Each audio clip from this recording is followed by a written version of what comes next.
ம் ம் அனைவருக்கும் வணக்கம். இது 2025ஆம் ஆண்டு நிறைவு பெற்று 2026ஆம் ஆண்டில் அடி எடுத்து வச்சிருக்கிறோம். குறிப்பாக பார்த்தீங்கன்னா இரவு நேரங்கள் முழுதும் 2026னுடைய நியூ இயர் செலிப்ரேஷனை வந்து பல்வேறு விதமாக வந்து கொண்டாடுறாங்க இளைஞர்கள்லாம். ஆனால் நமக்கு வந்து அவ்வளோ வந்து இரவு முழுவதும் காத்திருந்து அந்த 2026 12 மணி 1 மணி இப்படியெல்லாம் கொண்டாடணுன்னாலாம் ஒன்றும் அவசியம் இல்லை. உடல் ஆரோக்கியம் தான் ரொம்ப முக்கியம். அப்படி பார்த்தீங்கன்னா உடல் ஆரோக்கியத்துக்கு என்ன தேவை? அருமையான தூக்கம், இரவு நேரத்தில் தூக்கம் தேவைப்படுகிறது. அதெல்லாம் விட்டுட்டு இரவு முழுசுமே வந்து இளைஞர்கள் கொண்டாடுறாங்க. ஆனால் நம்ம வந்து இந்த பனையோட ரொம்ப ஒட்டி இருக்கிறோம். இப்போ 26ல் நம்ம காலடி எடுத்து வச்சுருக்கிறோம். யார் யார் எப்படி செலிப்ரேஷன் பண்ணாலும் நாம் செலிப்ரேஷன் பண்ணுற விஷயமே வேறு, வித்தியாசமான செலிப்ரேஷன்.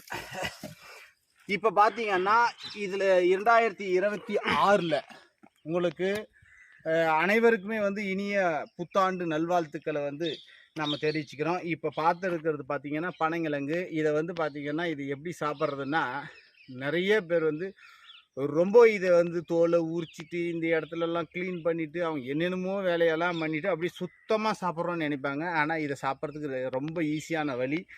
நம்ம பாருங்கள், இங்கேயே தோண்டி இருக்கிறோம், இதே இடத்துல சுட்டுருக்குறோம், இதே சாப்பிட்ருக்குறோம்.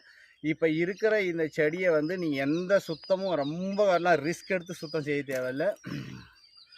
இதை சென்டராக பார்த்துட்டு அப்படியே உரிச்சிக்கலாம். நீங்கள் வந்து பார்த்தீங்கன்னா மேலே இருக்கிற தோலை க்ளீன் பண்ணிவிட்டு அதை க்ளீன் பண்ணி இது அந்த ஆப்ஷனே தேவையில்லை. அப்படியே ஓப்பன், எதுவுமே செய்ய தேவையில்லை. நீங்கள் ரொம்ப சுத்தமே தேவையில்லை, ஏன்னா அதுவே சுத்தம் செஞ்சுக்கும். அவ்வளோதான். கரடு முரடாக சாப்பிட்ற மாதிரி இருக்கும். கை ஃபுல்லும் அழுக்கு இருந்தாலும் சுத்தமாக இருக்குது பாருங்கள். இப்படி தான் கிழங்கு சாப்பிட்ணும். சுட சுட சாப்பிட்டிங்கன்னா இன்னும் டேஸ்ட்டாக இருக்கும். அனைவருக்கும் இனிய 2026ஆம் ஆண்டு புத்தாண்டு நல்வாழ்த்துக்கள். நன்றி.